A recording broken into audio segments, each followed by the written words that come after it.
JIT کا تیسری مرتبہ ساہیوال کا دورہ، عینی شاہدین کے بیانات اور واقعہ کی ویڈیوز کے حصول کے لیے علاقے کی مساجد میں اعلانات کرائے گئے، جگہ جگہ اشتہارات چسپاں۔ JIT کے ممبران 3 گھنٹے تھانے میں بیٹھے رہے۔ جب ساہیوال واقعہ پیش آیا تو بہت سے عینی شاہدین سامنے آ گئے تھے، لیکن پولیس اور تھانے کا خوف تھا یا کچھ اور؟ صرف 2 افراد نے ہی بیانات قلم بند کرائے، یہ بھی وہ لوگ تھے جو واقعہ کے بعد وہاں پہنچے تھے۔ JIT کے سربراہ ایڈیشنل IG سید اعجاز شاہ کا کہنا تھا کہ شواہد کی تلاش جاری ہے، کوئی بھی شخص آ کر سانحہ ساہیوال میں بیان دے سکتا ہے۔ 2 لوگ آئے اور یہ جو ہیومن رائٹس کی ٹیم، پھر اگر کوئی ہمیں ملے گی کوئی چیز رہ جائے گی تو پھر دوبارہ آ جائیں گے، ہم تو ادھر ہی ہیں ساہیوال میں۔ ہیومن رائٹس کمیشن کے 3 رکنی وفد نے JIT ممبران سے تھانہ یوسف والا میں ملاقات کی اور انسانی حقوق کے حوالے سے اپنے تحفظات سے آگاہ کیا۔ میڈیا سے گفتگو میں ان کا کہنا تھا کہ تفتیش میں سکم ہے۔ جب سے ٹیررزم شروع ہوا ہے ان کی بھی جانیں قربان ہو رہی ہیں، وہ بھی قربانیاں دے رہے ہیں، اور آل آف اے سڈن یہ دھبا اس قسم کا گندا اور گھٹیا ان پہ لگتا ہے۔ تو after all the police is also a police. They are there to protect, not to kill. آج ہم نے یہی بات کی کہ وہاں پہ جا کے آپ اسٹیٹمنٹ ریکارڈ کریں جہاں پہ کوئی اسٹیٹمنٹ ریکارڈ کرنا چاہتا ہے، آپ ضروری نہیں کوئی یہاں پہ بلائیں۔ ان کے پروسیس میں کچھ لیکونز ہمیں نظر آئیں جس کے ہم نے ان کے ساتھ نشاندہی ہم نے ان کے ساتھ۔ ذرائع کے مطابق ساہیوال واقعہ میں 6 افراد ملوث تھے۔ CTD کے 6 اہلکار گرفتار ہیں۔ ان گرفتار اہلکاروں کے بیانات ایک بار پھر قلم بند کیے جائیں گے، لیکن دیگر 10 افسران اور اہلکاروں کو تاحال شامل تفتیش نہیں کیا گیا۔ مقامی نمائندے وحید غنی کے ساتھ میاں عبید، جیو نیوز، ساہیوال۔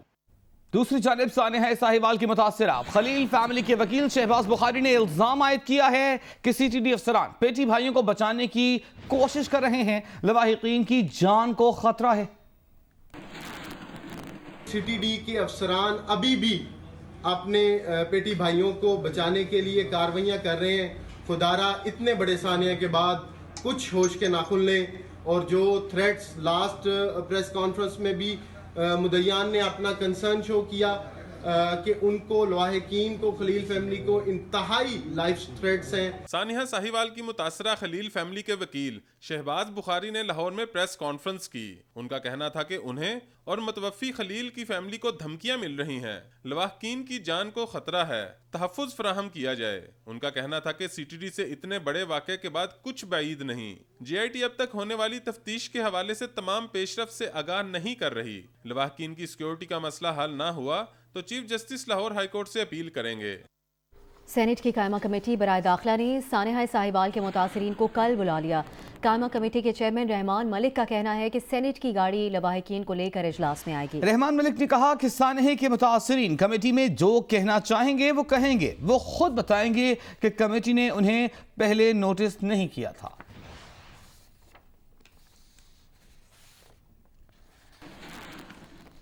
اور اب اہم خبر آپ کو دیں گے۔ مسلم لیگ نون نے بہاولپور اور جنوبی پنجاب صوبہ بنانے کے لیے آئینی ترمیمی بل قومی اسمبلی میں جمع کرا دیا۔ ترمیمی بل کے مسودے میں کہا گیا ہے کہ آئین کے آرٹیکل 1 میں ترمیم کر کے بہاولپور اور جنوبی پنجاب صوبہ بنانے کے الفاظ شامل کیے جائیں۔ کہا کہ بہاولپور صوبہ بہاولپور کے موجودہ انتظامی ڈویژن پر مشتمل ہوگا، جنوبی پنجاب صوبہ موجودہ ڈیرہ غازی خان اور ملتان ڈویژنز پر مشتمل ہوگا۔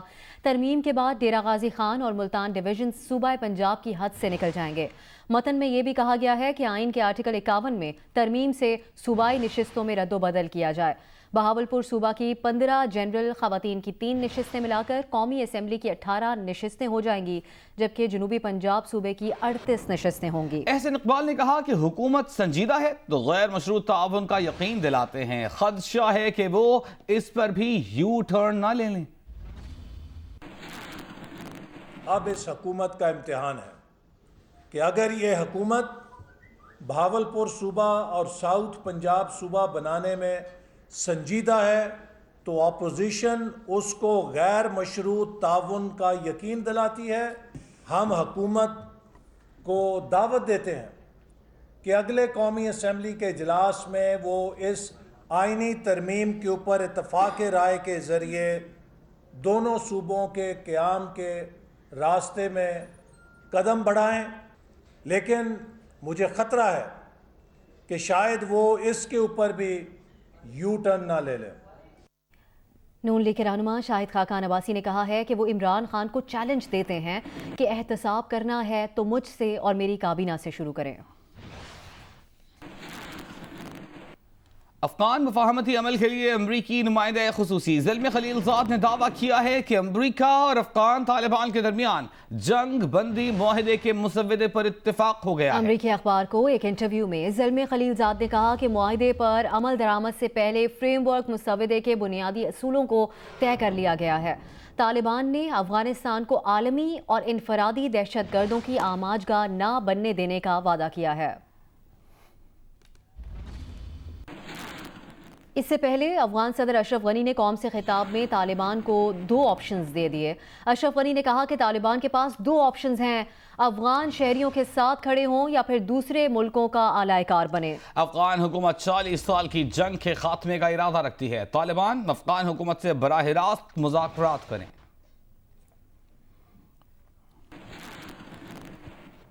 وزیر اعظم پاکستان عمران خان نے کہا ہے کہ پاک افغان تورخم بارڈر کو 24 گھنٹے کھولنے کے لیے متعلقہ حکومتی اداروں کو ہدایات جاری کر دی گئی ہیں۔ وزیر اعظم نے ہدایت کی کہ آئندہ 6 ماہ میں تورخم بارڈر کو 24 گھنٹے کھولنے کے لیے ضروری انتظامات کیے جائیں۔ وزیر اعظم کے اس اقدام سے 2 طرفہ تجارت کو فروغ میں مدد ملے گی۔ D G I S P R major general Asif Ghafoor نے کہا ہے کہ خیسور واقعے پر سوشل میڈیا پر ایک منصوبے کے تحت شور مچایا گیا۔ مقامی جرگے نے بھی ایسے کسی واقعے کو مسترد کیا ہے۔ ان خیالات کا اظہار انہوں نے جی نیوز کے سینئر اینکر حامد میر کو پروگرام کیپٹل ٹاک میں انٹرویو دیتے ہوئے کیا۔ سوشل میڈیا پہ خیسور کے واقعے کا بہت زیادہ ایک پروپیگنڈا ہو رہا ہے، تو یہ ذرا بتا دیں یہ خیسور میں ہوا کیا تھا اور اس پہ سوشل میڈیا پہ کافی شور ہے، اس کی کیا وجہ ہے؟ آپ نے کہا سوشل میڈیا پہ شور ہے، تو سوشل میڈیا پہ ایک ڈیزائن سے شور چل رہا ہے، آپ کو پتہ ہے اس سارے کانٹیکسٹ کا۔ کل یہاں پہ جرگہ بھی ہوا ہے، اس جرگے میں بھی یہ بات جھوٹی ثابت ہوئی ہے، اور جو وہ ہماری بہن ہیں جنہوں نے بیان دیا، انہوں نے کہا جی کہ میں 5 سال سے صبر کر رہی تھی۔ آج سے 5 سال پہلے اگر کوئی واقعہ ہوا ہوگا تو وہ آج کا بنا کے پیش نہیں ہونا چاہیے۔ باقی فوج میں ایک سسٹم ہے، غلطی کسی سے بھی ہو سکتی ہے، اگر غلطی ہوتی ہے تو اس کو چھوڑا نہیں جاتا، لیکن یہاں پہ جو الزام لگایا گیا ہے وہ آئی تھنک کہ یہاں کے کلچر کے بھی خلاف ہے، اور اس کو اننیسیسریلی ایکسپلائٹ کرنے کی کوشش کی، اور وہ لوکلی ریجیکٹ ہو گیا۔ کل آپ نے جرگہ بھی دیکھا ہے، اور اس جرگے کے اندر یہ فیصلہ ہوا کہ ایسا نہیں ہے، اور اس طریقے سے انہوں نے کیا ہے وہ ان کے کلچر کے خلاف ہے۔ انہوں نے خود کہا جی کہ ہمارے کلچر کے خلاف ہے، تو آپ اس کو کیسے ایکسپلائٹ کر رہے ہیں؟ تو اس میں بھی میری ریکویسٹ ہوگی کہ آپ ٹارگٹ کرنا چاہتے ہیں کسی بھی وجہ سے فوج کو، تو اس میں اپنی ماں بہنوں کی عزت کو انوالو نہ کریں۔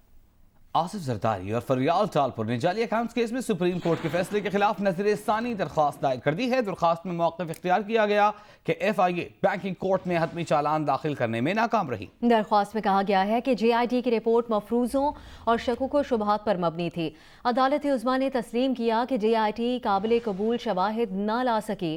Supreme court J I T بنانے اور تفتیش نیب کو بھجوانے کے 7 جنوری کے فیصلے کو کالعدم قرار دے۔ آصف علی زرداری کو اثاثے چھپانے پر بطور رکن قومی اسمبلی نااہل قرار دینے کی درخواست اسلام آباد ہائی کورٹ میں دائر کر دی گئی۔ چیف جسٹس اطہر منالہ رجسٹرار آفس کے اعتراضات کے ساتھ کل سماعت کریں گے۔ پی ٹی آئی رہنما عثمان ڈار اور خرم شیر زمان نے اسلام آباد ہائی کورٹ میں پیپلز پارٹی کے شریک چیئرمین آصف علی زرداری کی بطور پارٹی سربراہ اور رکن اسمبلی تاحیات نااہلی کی درخواست دائر کر دی ہے۔ اس سے پہلے سپریم کورٹ کے رجسٹرار آفس نے درخواست پر اعتراض عائد کرتے ہوئے مناسب فورم سے رجوع کرنے کی ہدایت کی تھی۔ اس کے ساتھ ساتھ اسلام آباد ہائی کورٹ نے سابق وزیر اعظم نواز شریف کی طبی بنیادوں پر ضمانت کی درخواست پر نیب اور سپرنٹینڈنٹ جیل کو نوٹسز جاری کر دیے۔ سابق وزیر اعظم کی تمام میڈیکل رپورٹس بھی طلب کر لی۔ کیس کی سماعت 6 فروری تک ملتوی کر دی گئی۔ دیکھیے اویس یوسفزئی کی رپورٹ۔ اسلام آباد ہائی کورٹ کے جسٹس عامر فاروق اور جسٹس محسن اختر کیانی پر مشتمل بینچ نے سابق وزیر اعظم نواز شریف کی العزیزیہ اسٹیل ملز میں طبی بنیادوں پر سزا معطلی کی درخواست پر سماعت کی۔ خواجہ حارث نے نواز شریف کی میڈیکل رپورٹس پڑھتے ہوئے عدالت کو بتایا کہ اطلاعات کے مطابق ایک اسپیشل میڈیکل بورڈ تشکیل دیا گیا ہے، مگر یہ معلوم نہیں کہ نئے بورڈ کی جانب سے نواز شریف کا کوئی چیک اپ کیا گیا یا نہیں۔ کچھ عرصہ پہلے شریف خاندان ایک صدمے سے گزر چکا ہے، اب خاندان کے افراد کو سابق وزیر اعظم کی صحت کے حوالے سے تشویش لاحق ہے۔ خواجہ حارث نے استدعا کی کہ عدالت تمام میڈیکل رپورٹس طلب کر کے ان کا جائزہ لے۔ جسٹس عامر فاروق نے کہا 7 فروری کی تاریخ رکھ دیتے ہیں۔ خواجہ حارث نے استدعا کی کہ صورتحال کی نزاکت کو مد نظر رکھتے ہوئے کیس کی اگلی سماعت جلد رکھی جائے۔ عدالت نے فریقین کو نوٹسز جاری کرتے ہوئے سماعت 6 فروری تک ملتوی کر دی۔ کیمرامین فہیم قریشی کے ساتھ اویس یوسفزئی، جیو نیوز، اسلام آباد۔